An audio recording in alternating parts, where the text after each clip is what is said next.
ગુજરાતમાં ખાણ ખનીજની ચોરી હવે માત્ર છૂટક ઘટના નથી રહી, પરંતુ સંગઠિત માફિયાગીરીનું સ્વરૂપ લઈ રહી છે.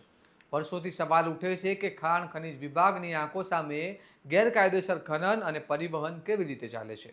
શું તંત્ર સમયસર પગલાં લે છે કે પછી કાર્યવાહી માત્ર કાગળ પર જ સીમિત રહે છે?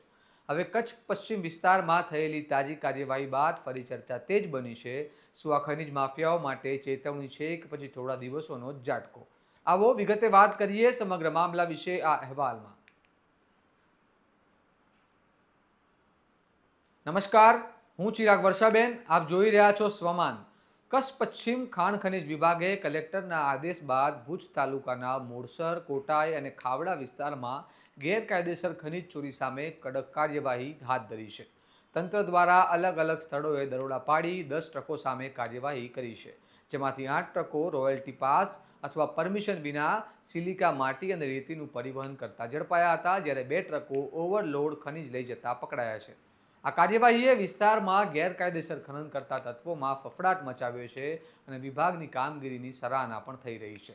પરંતુ મોટો સવાલ એ છે કે શું આ કાર્યવાહી સતત રહેશે કે પછી થોડા દિવસોમાં ફરીથી જૂની સ્થિતિ પરત આવશે? ગેરકાયદેસર ખનન એક દિવસમાં ઊભું થતું નથી, તો શું સ્થાનિક સ્તરે કોઈનું મૌન સહમતિ છે? ખાણ ખનીજ વિભાગની નિયમિત મોનિટરિંગ કેટલી અસરકારક છે? જો 10 ટ્રકો એક સાથે ઝડપાય છે તો હકીકતમાં જમીન પર ચાલતું નેટવર્ક કેટલું મોટું હશે?